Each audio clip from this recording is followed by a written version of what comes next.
At Prodev, we specialize in connecting businesses with top African tech talent. Be you a startup or a corporate company, whatever your hiring needs are, Prodev is the place for you. Outsourcing with Prodev means you get access to a global pool of highly vetted tech talent. From developers to designers to product people to data analysts, we ensure that the right and the best talents are working on your team and for you. Looking for permanent hires? Our recruitment team is designed to match you with the top talents quickly and efficiently.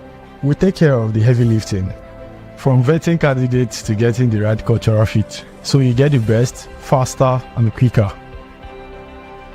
Outsource the right tech talents, recruit the best fits. Find your next tech hire with Prodev. We make tech recruitment simple, fast and efficient.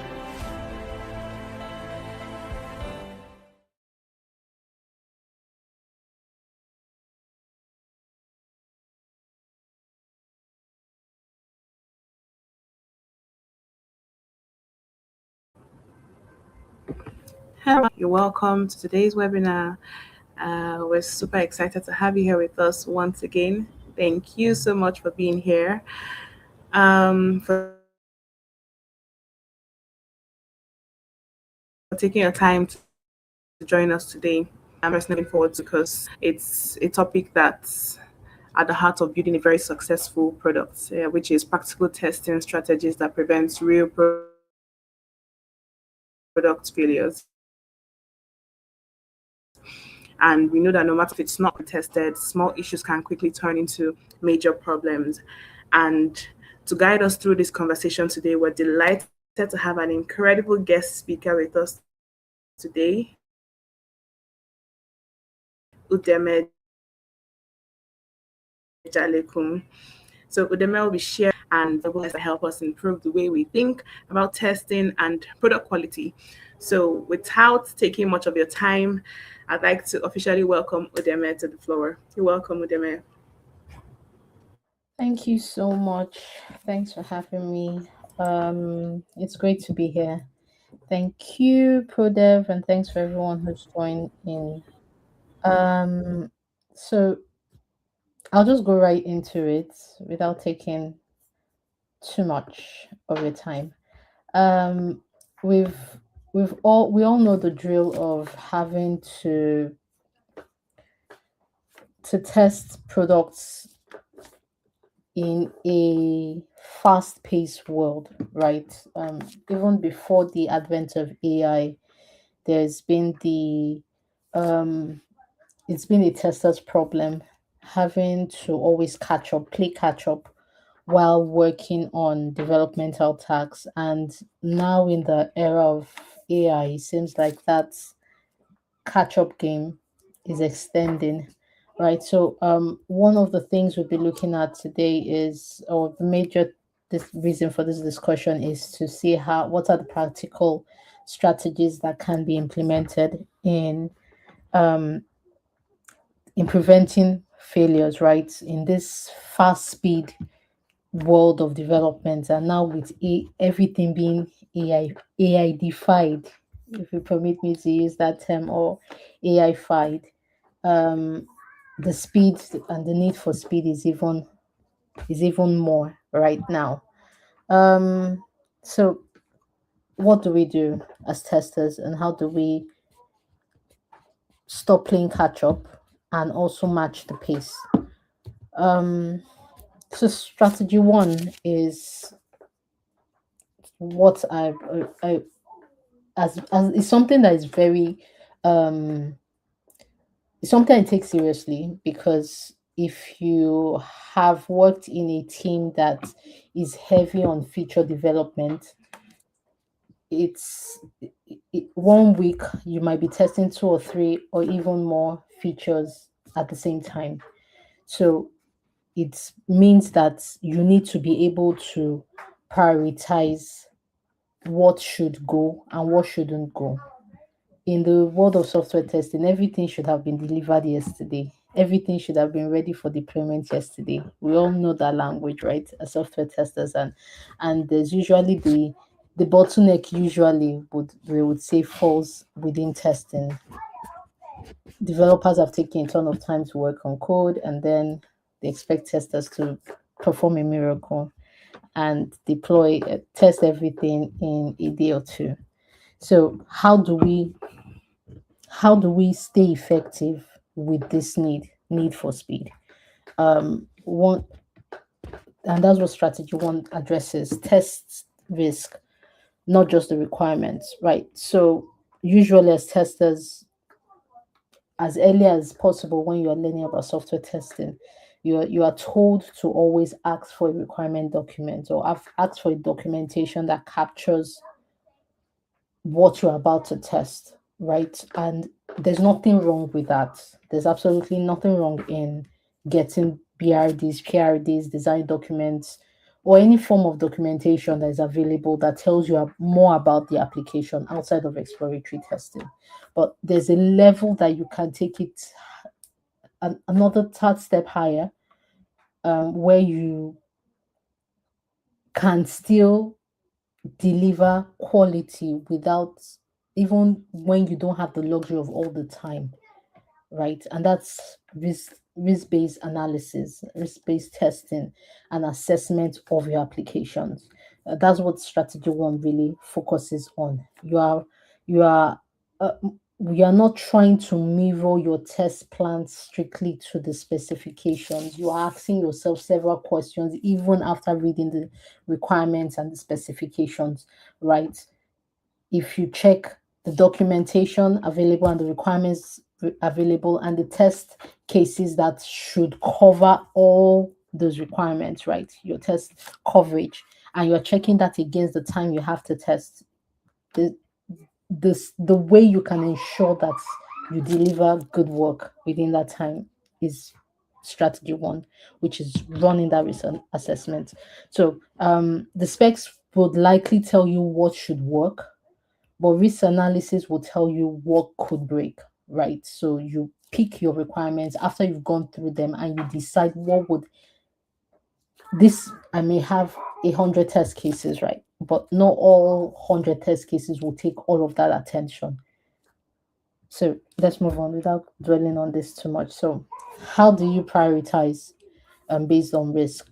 You ask yourself three quick questions when you pick any feature, any new project or product or software of, it might be a new feature, whatever it is. When you are handed that documentation and you're told to test, ask yourself the three questions: what would likely break, or what breaks if this fails? How likely is it to fail? And how fast can you recover from that failure? So what is risk in itself? For those who are not software testers, risk assessment checks two things. It checks the likelihood of an event to occur, and it checks the impact of when that event occurs, right? So it's from that we have these three questions. So what would break, or what would go wrong if this particular feature or if this particular test case fails, right? Some examples are given on that, like money moves. Will you lose money? Will there be corruption of data? Will users be locked out and no longer have access? Like, what would be the problem that this failure will cause? Should this test case, or should this feature, or should this subset of the test fail? So that is checking for impact. Next is, what's the likelihood of it failing? Like we said, risk in itself contains two things: the impact and the likelihood for it to happen.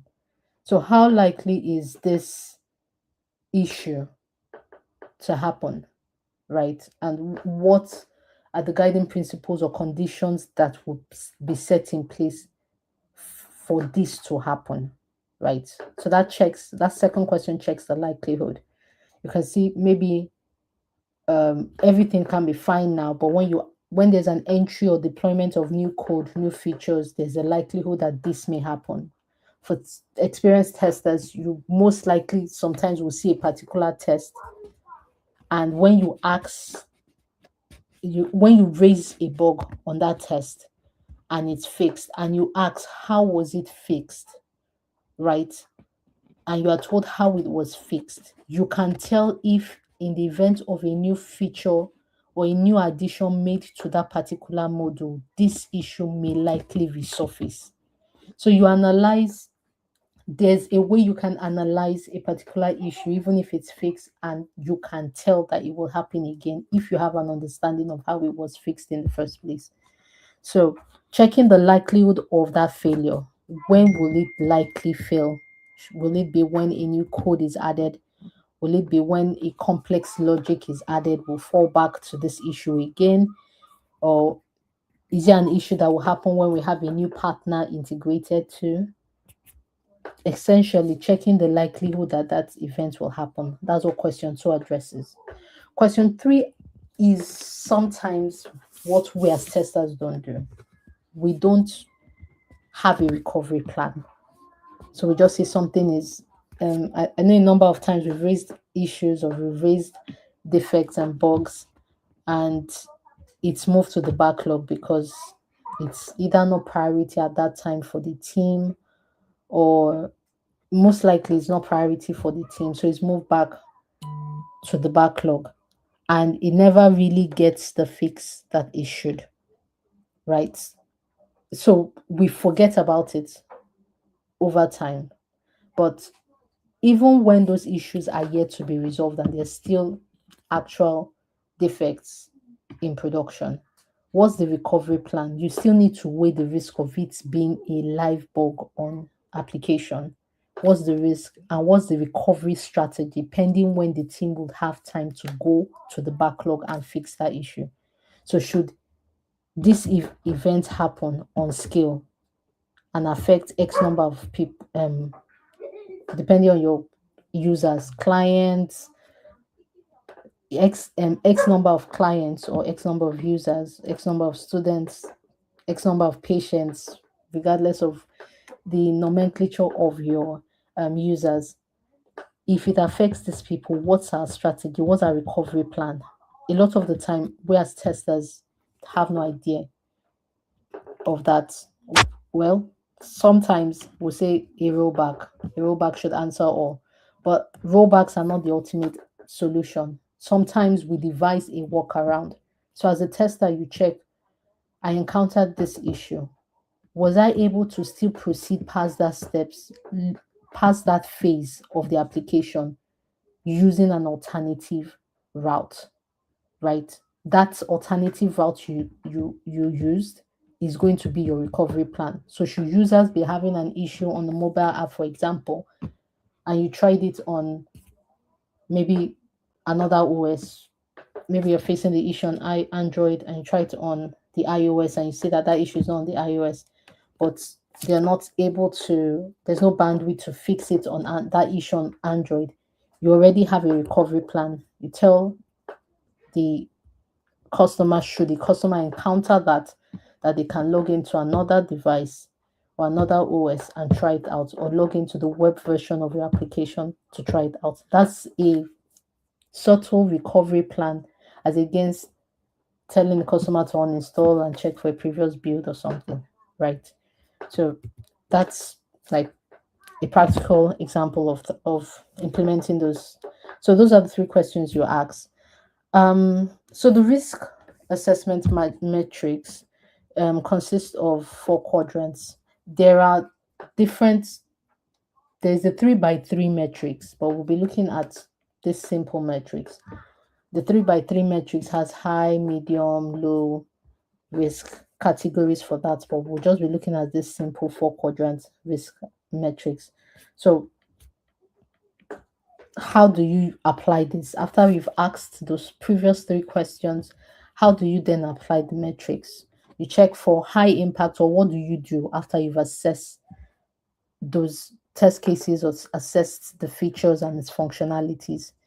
So for high impact or high likelihood issues, so examples would be maybe a payment gateway integration that crashes at checkouts, a page that's maybe an e-commerce app and you want to check out and you notice a crash at that time, that's a high impact issue, because if your customers are unable to pay for the items they purchase on your e-commerce sites, then there is no revenue coming in.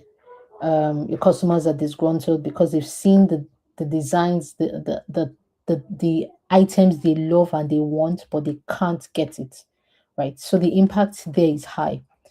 Another example is user authentication, login or sign up that are incomplete because of that works well on one device and doesn't work well on another device due to OS compatibility.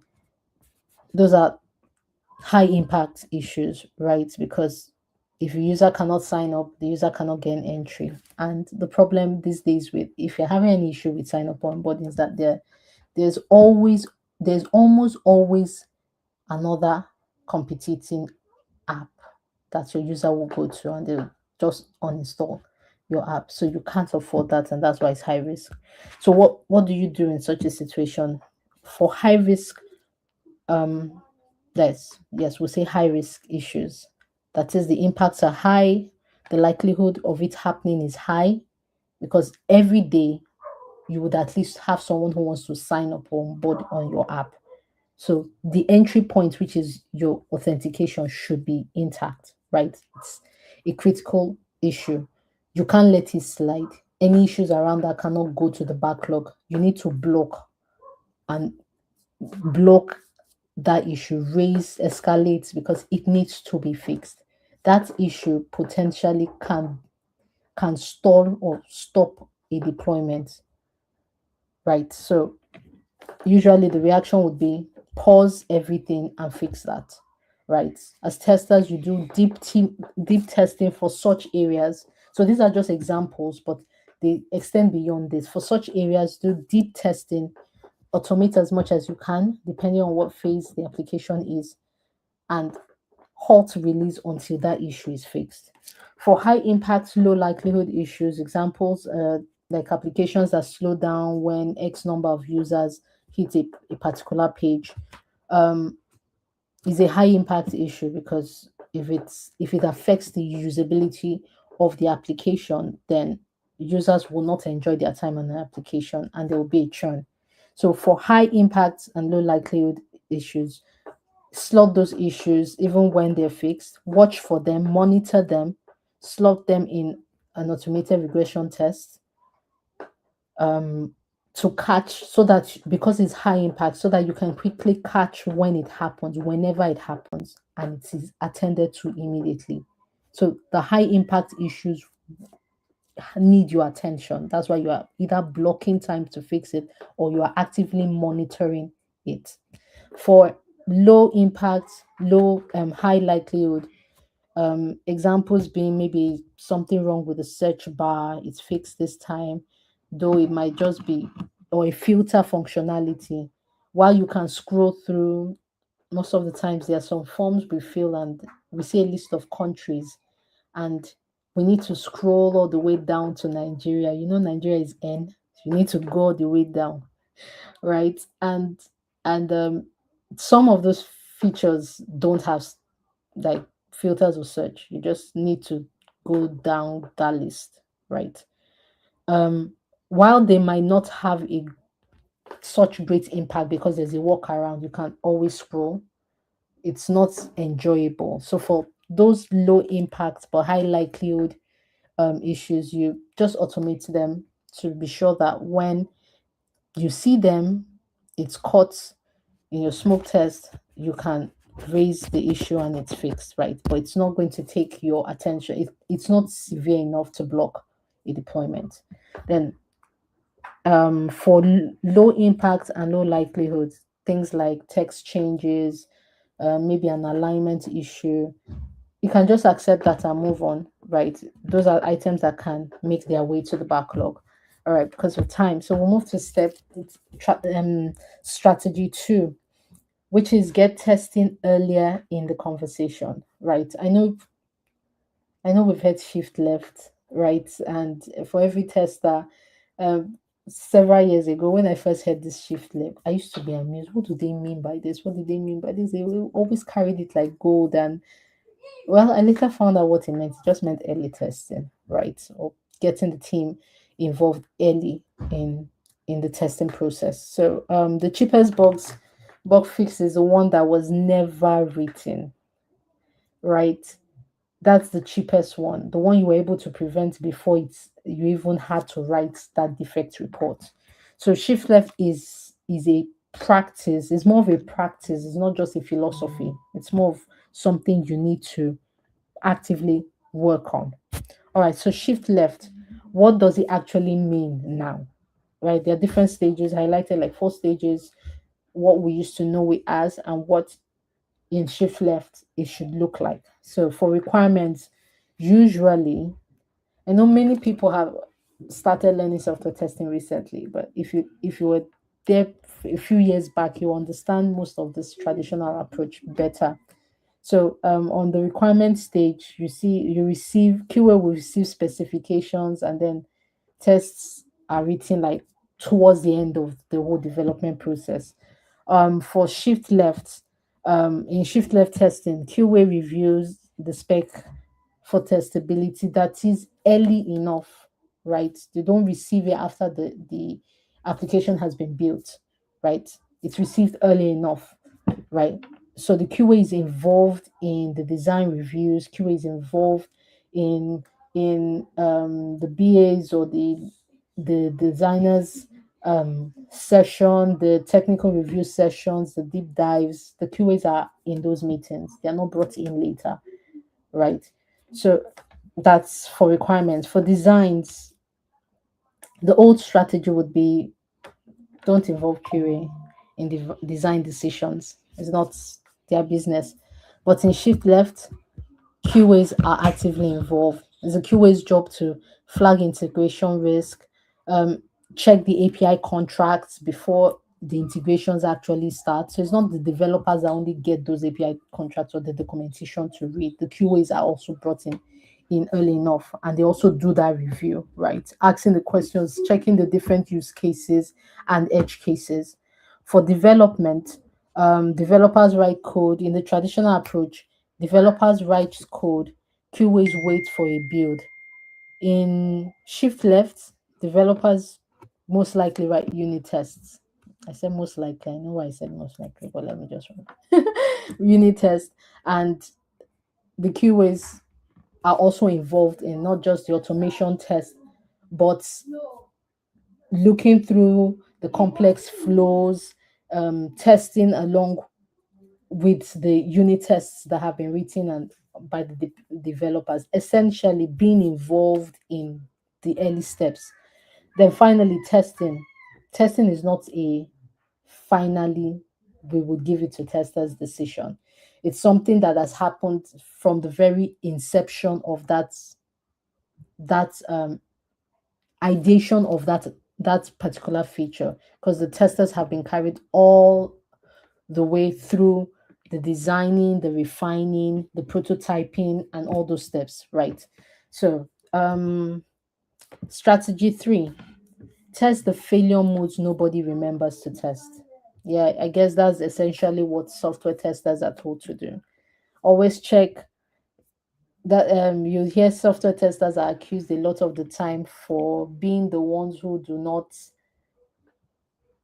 who did not flag something and it entered production. So there's the joke that goes that when something is good, we hail the developers, and when something is bad, we look for the testers. Like when something fails, we look for the head of the testers. So where do we check that everyone else hasn't checked? 6 failure modes that can reach production. One, third-party API failures. While running your tests for at any level, including APIs, you know your organization most likely has its own enum, or most likely has its own library for failures and how it handles failures. And you may have gotten used to that failure handling. Or we know what a 00 means, we know what an 01 means, or we know what a 99 means. Essentially, you have maybe a library that tells you what each error means, right? So it has the error code and has the error meaning. But when you're dealing with third-party integrations, you don't essentially know all the use cases.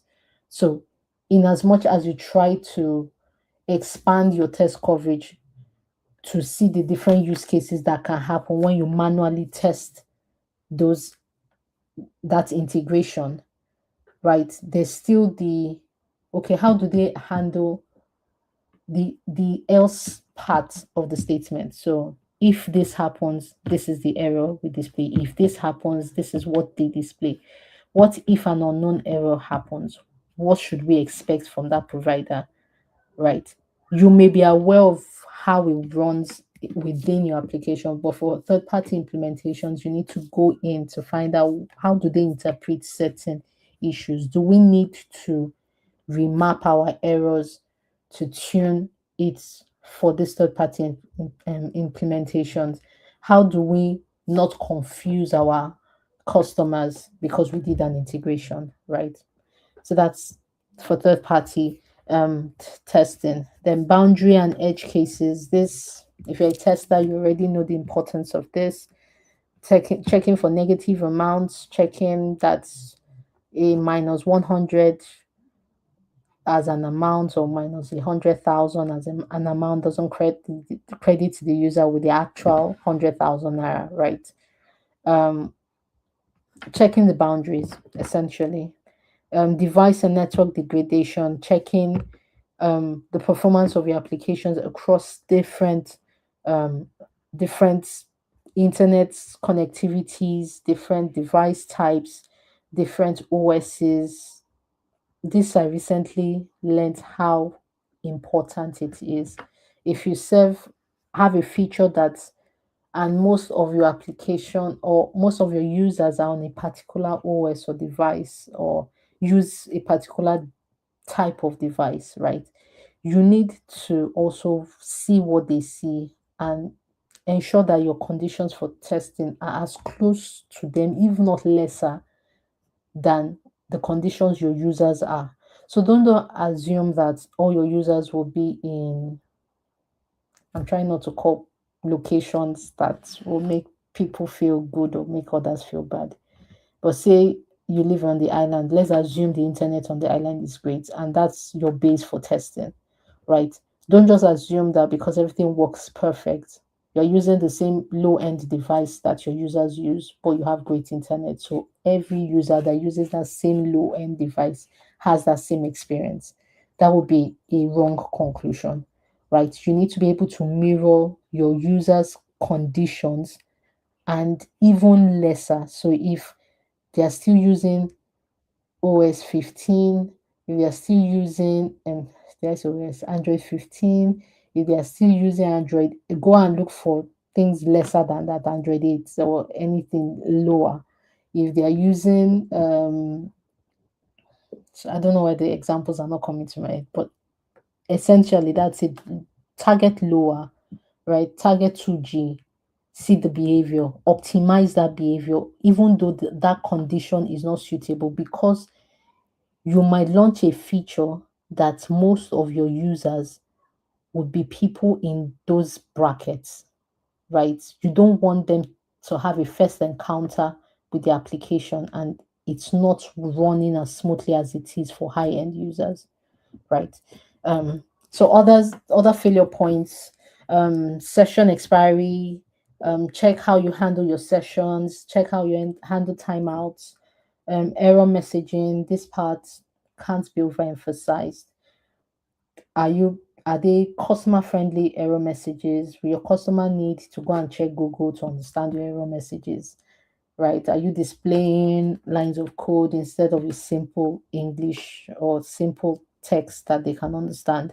Is the visuals, are you showing a green when you are throwing an error? Do they corroborate, right? Error messaging cannot be overemphasized. And finally, state changes. So how smooth are the migrations? How smooth are the transitions from one state to the next? Will the user understand what just happened, that they've been transitioned?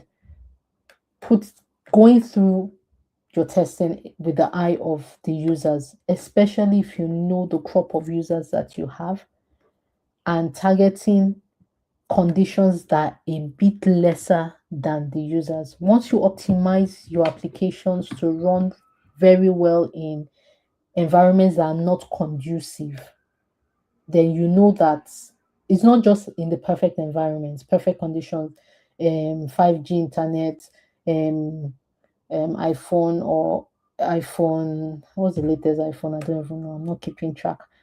It's not just high-end devices, but testing the behaviors in low-end devices and also catering for those users, because you can say they should go and throw their phone away, or maybe these are not the type of users we even need for the app. That's the wrong mentality, right? You need to optimize your testings for those users.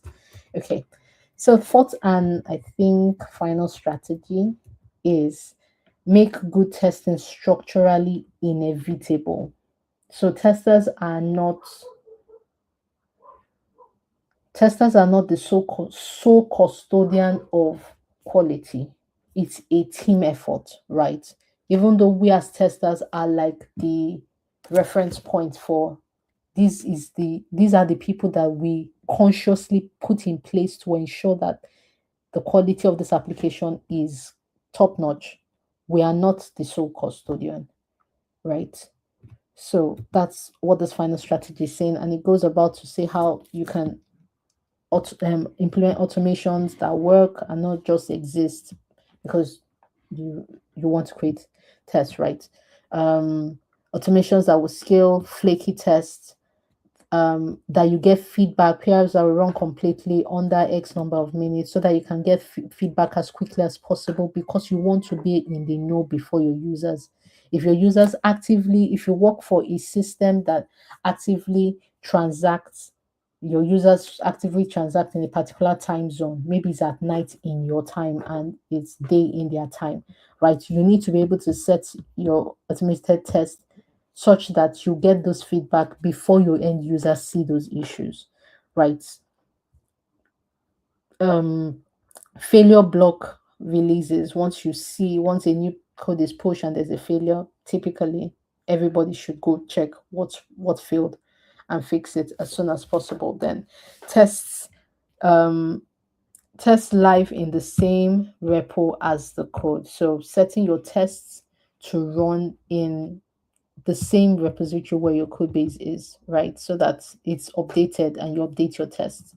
One of the organizations that I used to work, it was you get feedback, right, across the different environments. So developers push their code in X environments, it triggers automated test in that environment. Push their code to the next environment, stage it to the next environment, it triggers the tests that are written for that environment, right? So getting your tests in the same place and environments where your code base is and triggering them also gives you prompter feedback, gives you real scenarios, right? And you can check the progression of some issues. Are some issues working? Are some tests passing on dev but failing on stage area? Why? Mirroring those things down. Is it just a configuration thing or is it beyond that? Right. So yeah. So finally, here's high level 4 strategies for one goal, which is to have fewer production failures. First is test risk and not just the requirements. Go beyond just test coverage, right? And checking what's the likelihood of, what's the impact of this issue happening.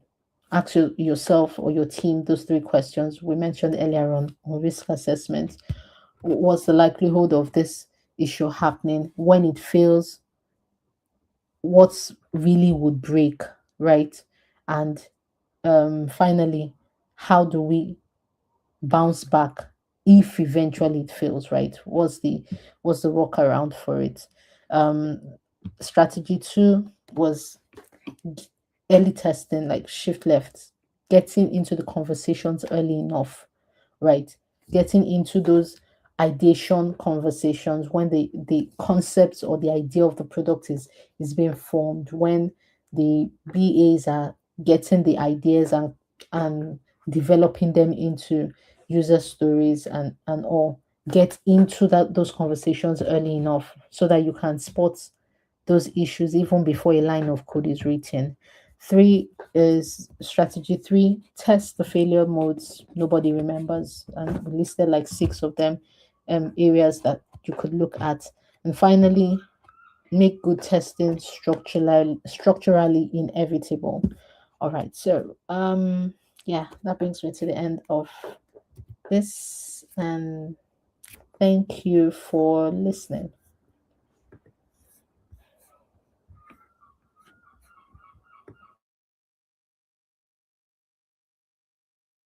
You're on mute. Hello.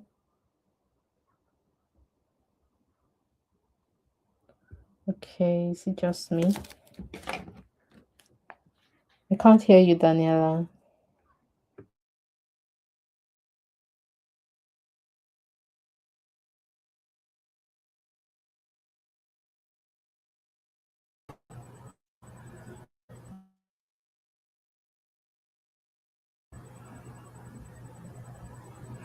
So sorry about that. Can you hear me now? Yes, I can. All right. So thank you so much for, in fact, for everything that you just broke down for us. I'm still taking in every single thing, and I would say I have gained a lot personally. So we have people that have joined live here, and I'm sure everyone here would also have questions. So please, if you do have questions, feel free to drop them in the chat box. Ask your questions, and she's here with us so she can answer them.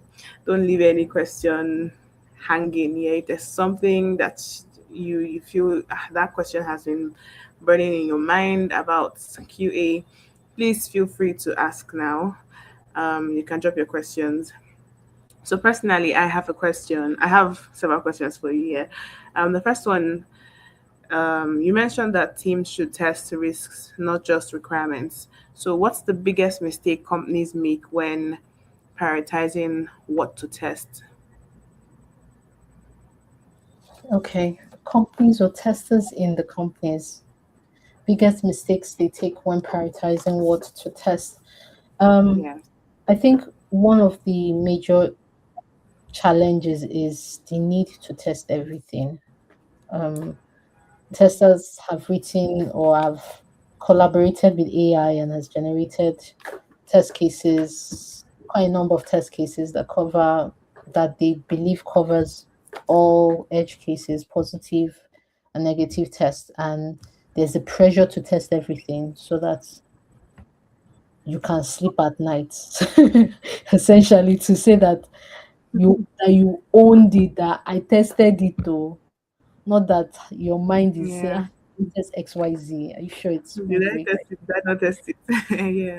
So there's the tendency to want to test everything, right? And sometimes we don't go deeper to weigh the options, or other times we overdwell on issues and don't ask those three questions, especially the third one. If your team is spent on time, yes, as testers, we tell ourselves, don't sign off that release note. Don't go ahead. Don't give a go ahead if you work in a team that they care about your sign off. If you don't give a go ahead until you're sure everything is fixed. But sometimes the business or the product needs outweigh some issues, right? So you need to, I'm looking for the word that doesn't make you sound political, but you need to agree on stepping down on some issues and asking where those issues would be. I think the best thing you can do is, okay, we can't fix this now. I understand the technical debt we have. I understand the need to deploy this. Or what would happen to this issue? Where would it be? I will create a ticket for it. Where should I place it? What's the agreement in which in we're having on coming back to this, right? There's sometimes you need to make that step. But to directly answer your question, I think it's the need to test everything.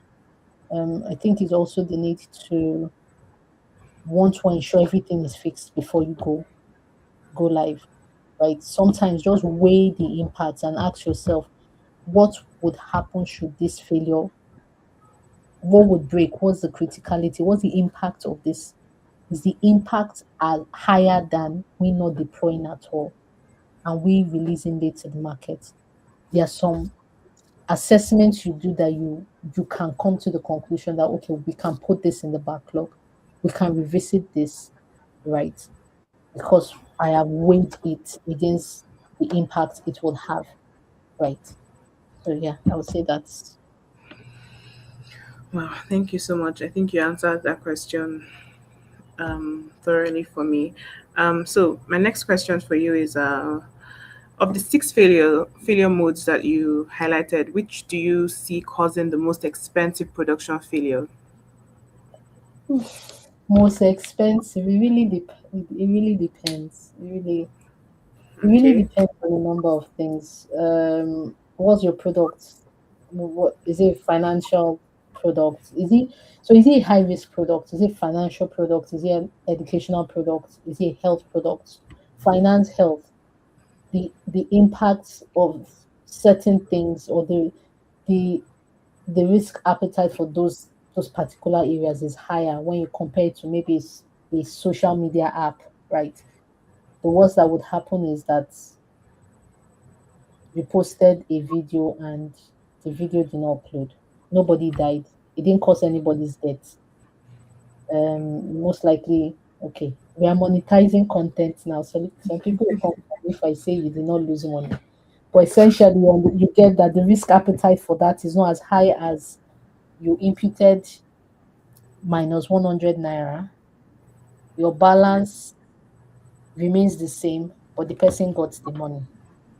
So if I try it with minus 100 naira and I see it went and my balance is intact, I'll try it with minus 1 million naira and the person gets 1 million. That's already fraud.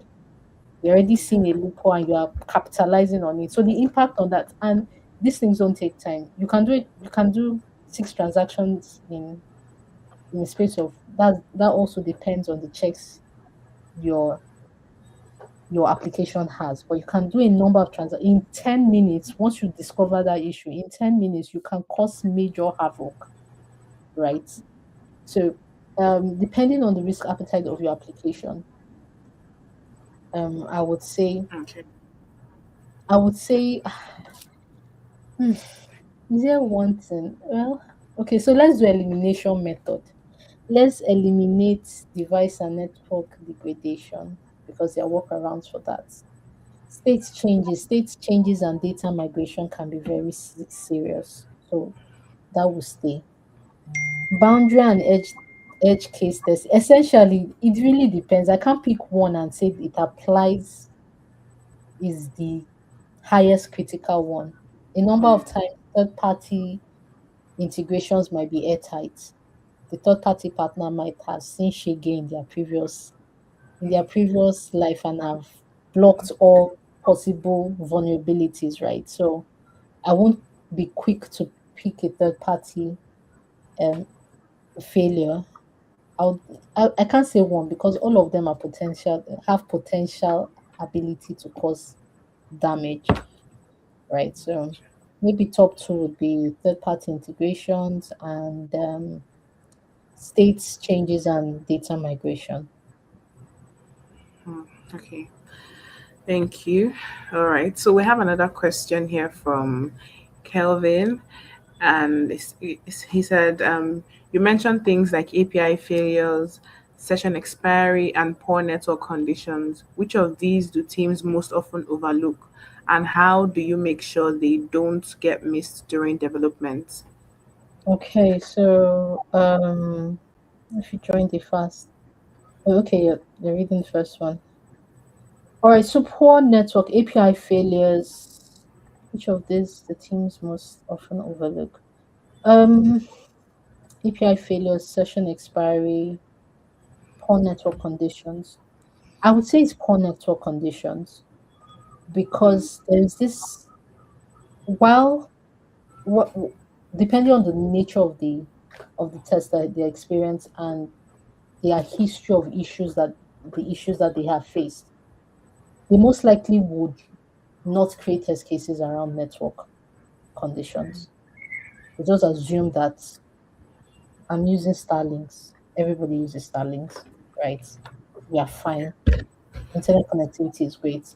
I'm testing with X brand of phone and device, and so the experience I'm getting, every other person that uses maybe an Android or iOS or web app is having that experience. There's the least tendency to check for network conditions. So when they get an API document, their eyes are clear and sharp and they are ready to devour and check all the areas, but seldomly do they check that network and part. Um, because it's also it differs. So depending on your ISP, depending on the location you are in, depending on the quality of your connection, like the variables are a lot, right? So sometimes they don't want to take an extra step. We just assume if it works well on MTN, works well on Airtel, works well on Glo, Etisalat, it works well, right? That's for those who even check that. Even So bother. one that, Yeah. yeah, those who even bother. I'll say the one that slips through the crack is that network and device compatibility. Yeah. All right, thank you. I hope that answers your first question, Kelvin. So there's another question here from Kelvin. It says, Okay. if you join the fast-moving startup with little or no QA process, what would be the first few changes you'd make to improve quality without slowing the team down? Okay, you join a startup. First thing before you begin to make changes. I know you're feeling like the superhero that's joined the team to save the day. Calm down first. Understand the product.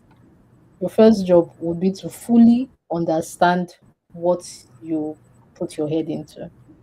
Understand the complexity of the product, understand the users, understand the scope, the problems that product is supposed to solve, connect the dots. If after you've done that product review onboarding session and you don't have a ton of questions, then I think you need to revisit that document. I think most likely you're joining a startup, that document doesn't even exist, depending on the type of startup it is. So you probably need to hop on a call with X person, hop on a call with Y person, check a document X person sent that said that directs you to Z person. Like you have a lot of getting to know the product, right? It is based off your understanding of the product after you have scraped around for documentation, after you've had meetings to onboard and understand from different stakeholders, and you think you've done your own personal exploratory test, and then you see the areas of failures. It really does depend on what you have discovered from your exploratory testing and from your deep understanding of the documentation, the product itself, right? Before you go about saving the world, what did your assessment and analysis show you, right? Then is it a quality issue? Is it a deployment issue? It's after you have filtered from your depth of understanding, you have filtered what the issues are, what you think is critical, then you then begin to address it and address it with the right stakeholders. So usually I hear a lot of QA say, I complain about things and nobody's listening and they deploy over me, right? Or they don't wait for my sign off. They go ahead and deploy. I wake up the next day and I see they deployed something when I showed them that there were issues, right? Usually my response would be, don't be heartbroken, don't take it too personal. Just come up with a 3 page, maximum 3 page PowerPoint slide for your next big stakeholder meeting. A meeting where the people that matter for making decisions are present. Show those 3 page slides. First, where we currently are. Second, what will happen if we don't change where we currently are. Show them in terms of technical issues or technical challenges, business challenges, By business, I mean show them how much they will lose or how many customers will leave or the competitors you have that will likely get your customers. Show them something that would bring that is a reality, right? That shows them the impact of if they don't listen to you, this is what is going to happen. It's not that it might happen, it will happen, right? And then your last slide would be how do you get out of this mess? If after you've made that presentation in a room with stakeholders that matter and nothing happens, then I think you can bow out after that. Wow. That I think you broke that down very well. Kelvin, please clarify if she actually answered your question very well. So let's move to the next person.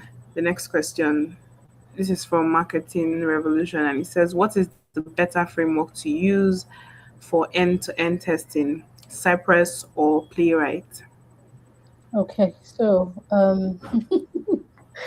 hey, I'm laughing because this our QA work. It seems like we just recycle the same things. It just changes name and form over the years. There was a time it was Cypress and Selenium, and there's always going to be a new tool and framework essentially. And I think that's the thing you should know first. There's always going to be a new kid in the block. The way we are in the era of AI right now, and that doesn't look like it's going anywhere. You turn to the left, you hear AI. You turn to the you sleep at night. Is the last thing you hear before you sleep, and the first thing you hear when you wake up, right? So there's always going to be a new tool. There's always going to be a new framework, right? It really does depend on the needs you want to serve and the problems you want to serve. If you are, and let me explain, if you're particular about staying relevant and being useful, right, then I'll most likely say Playwright because as if you just do a test, go on LinkedIn, pick 5 to 10 jobs, check what they require. You most likely see Playwright in 6 of 10, right? If you want to stay relevant, I'll say Playwright. Um, Playwright is also versatile. There's TypeScript, there's JavaScript, it's versatile, right? So I'll say if you have the opportunity to pick one, Playwright, because that's where the world is. Just like everywhere is AI news. Everywhere it's, for now, Playwright seems to be the new kid in the block. Yeah.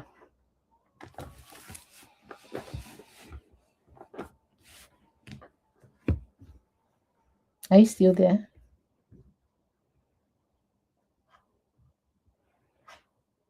Okay, I don't know if we lost. I don't know if we lost Daniela, but I'll just run through the other questions because of time. With AI generated code becoming more common, do you think testing strategies need to change? If so, how? It's it's not yes, it has to change. And here's the reason why it has to change because with the advent of AI, there are a number of things that the pure fact that there's AI generated code existing creates, right? That one is a conversation for another day, right? We are seeing codes that I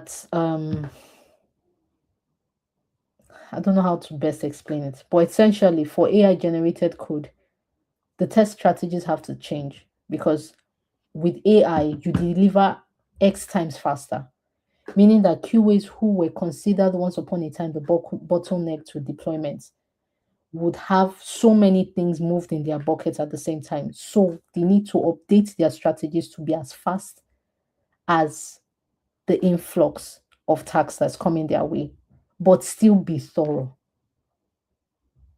So you need to be quicker, but you still need to be thorough because with AI comes different tones, different nomenclatures, different depending on the instructions that your developers has set for their code base, right?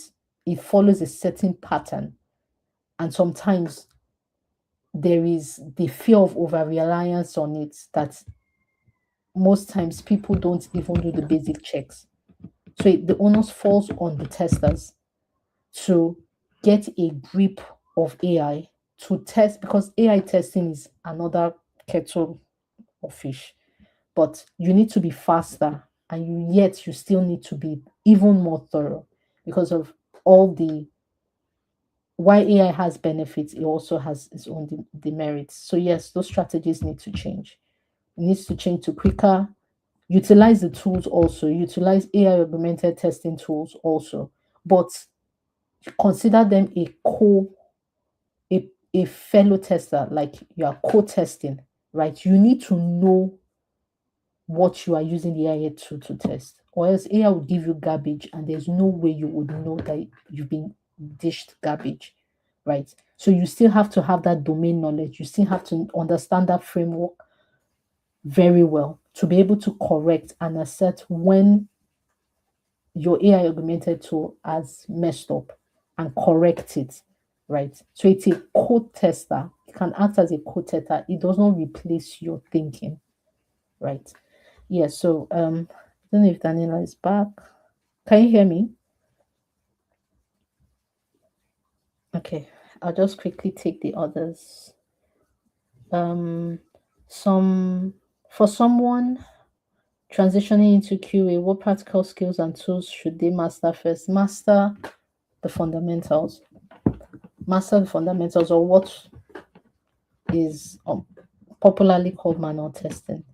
You need to have the group of the foundations, the types of test levels, um, principles of testing, the essentially just master the fundamentals. That's where it all starts from, right? Go into manual testing, get hands on before you move to automation. First, get a good grasp of the fundamentals. Then, how do you see AI or new technology changing this field in the near future? Um, this near future is already here. In the near future, um,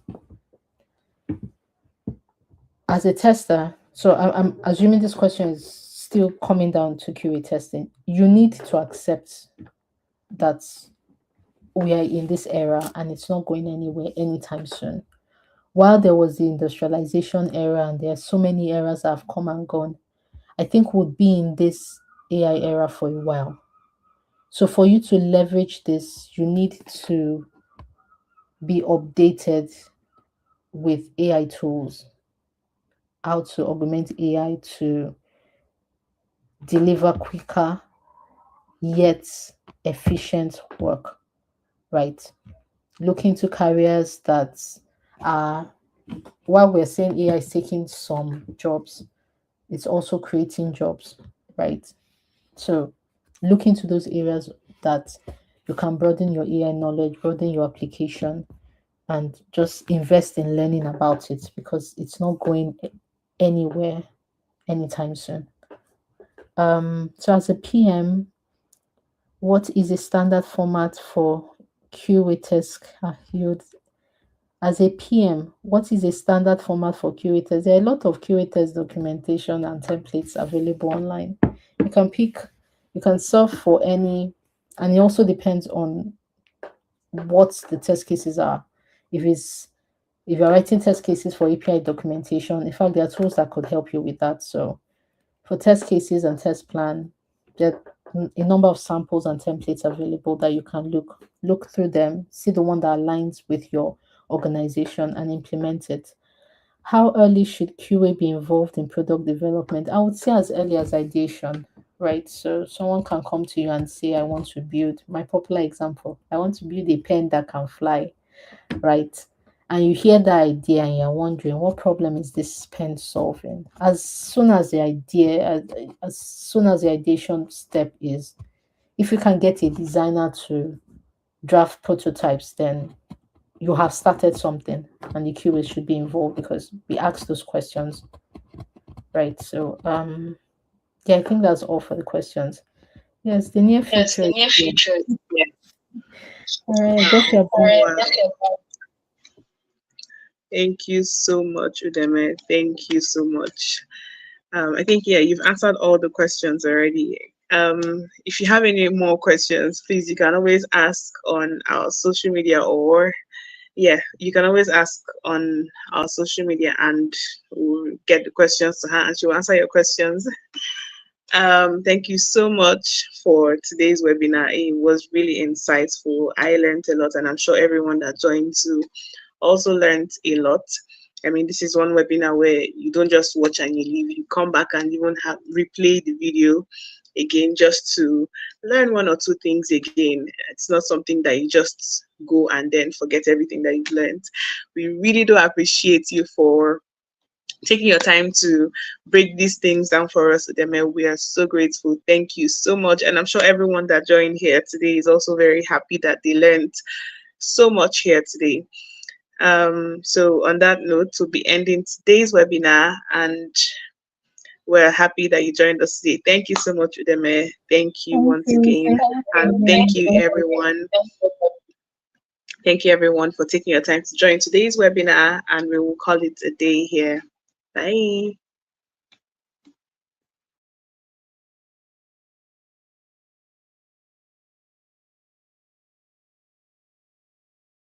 Since we're familiar with the outsourcing community, it's the fastest that we have experienced. I